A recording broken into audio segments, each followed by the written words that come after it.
Cathy Stabilio ng Bantay Bigas. Kasama na natin, Ma'am Cathy. Good morning. Good morning, Sir Angel. Magandang umaga din sa lahat na nakikinig at sumusubaybay sa inyong programa. Oo. Magkano presyo ng palay ngayon? Kasi nagha-harvest na. Marami nagha-harvest ngayon. Ay, oo, maraming na. Actually, February pa nag-start yung harvest ng ating mga magsasaka. Ngayon, marami. Ano pa rin, yung na siya, wala na. Pero marami pa rin. Actually, ano ko sa Laguna, nandun ako recently, 17 pesos ang isang kilo ng palay. 17? Oo.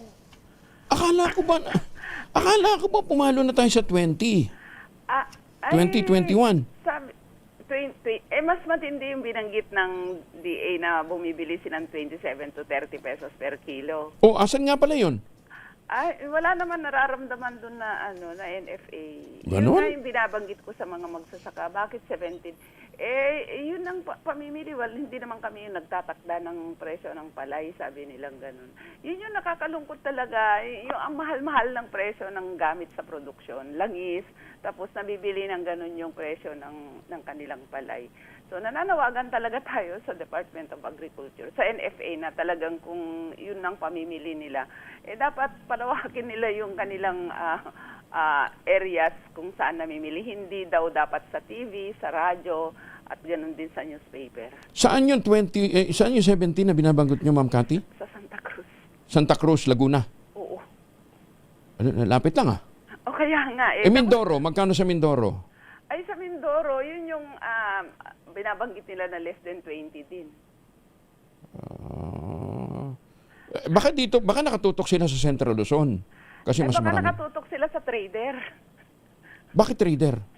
Usually, ang NFA naman, ayon sa mga magsasaka natin, usually, ang NFA, mas gusto niyang bumili sa trader kasi isang tao lang yung kausap niya, 500 kavans, isang tao lang yung kausap niya. Hindi kagaya sa magsasaka, magdadala yan 20 kilos, 20 kavans, 50 kavans. So, marami siyang kausap na mga magsasaka.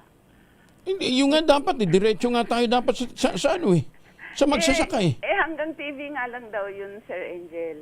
Kaya nga yung mismo, kailangan pumunta sila sa baba. Kung talagang gusto nilang i-monitor yung binabanggit nila sa TV na namimili sila ng ganyan presyo, dapat pumunta sila sa baba. Kasi yung realidad sa baba, yun yung nakakalungkot. Yun yung nakakaiyak na mga presyo na binabanggit ng ating mga magsasaka. At mismo ako pumunta ako doon Ay, susme. O sa mga suki ho natin nakatutok ngayon, pakitanong nyo nga doon sa mga lugar nyo kung magkano ba talagang bilihan ng palay. Akala ko nga nasa mga 21, pinakamababa na yung 21, may 17 pa pala. Oo. At yun yung binibilad pa nila. Kailangan talaga ibilad kasi kung hindi nila ibilad ay sabi nila yung 14% dry na binabanggit talaga ng NFA, hindi talaga kaya ng ating mga magsasaka yan. Kasi kapag ibinilad nila, magbabayad pa sila ng 100 pesos per kavan o 50 pesos per kavan dun sa nagbibilad. So kung, di ba, additional pa yan, yung cost of production kapag pinabilad nila. Kaya kalakhan talaga sa binibenta ng ating mga magsasaka ay yung freshly harvested. Maganda naman ang ngayon, harvest ngayon dahil walang ulan, walang bagyo. Kaya hindi talaga necessary na yung 14% dry yung kailangan. Tapos may isang magsasaka pa na puntahan ko na 15% yung dryness ng kanyang dinala ay 15%. Aba, binabalik pa sa kanya. Wow.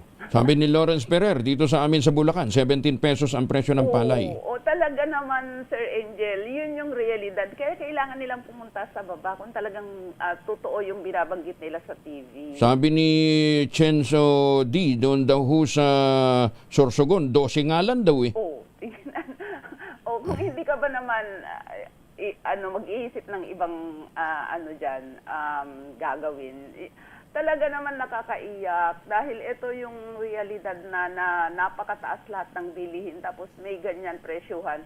Siyempre gagamitin pa ng trader yung napakalayo kaya napakatataas yung cost of production niya dahil mahal ang gasolina. Pero hindi sa panahon ngayon, hindi na dapat ganyan yung naririnig natin sa ating mga magsasaka. Ma'am Cathy, salamat po sa impormasyon. Magandang umaga po. Oo, yan Ingat. ang realidad. unlimited, Sige Sir po. Angel. Salamat at Thank you. maraming nag-react dito sa usapan natin dahil yun ang totoo.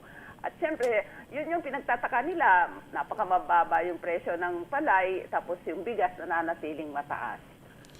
Ay, Ma'am Cathy Estabilio, maraming salamat. Magandang umaga po. Okay, maraming salamat, Sir Angel. At ngayong, siyempre, challenge ulit sa gobyerno itong darating na taniman dahil hanggang ngayon wala pa naman natatanggap yung ating mga magsasaka na oil subsidy, yung ayuda na binabanggit nilang napakataas, tapos kaharapin natin yung El Nino.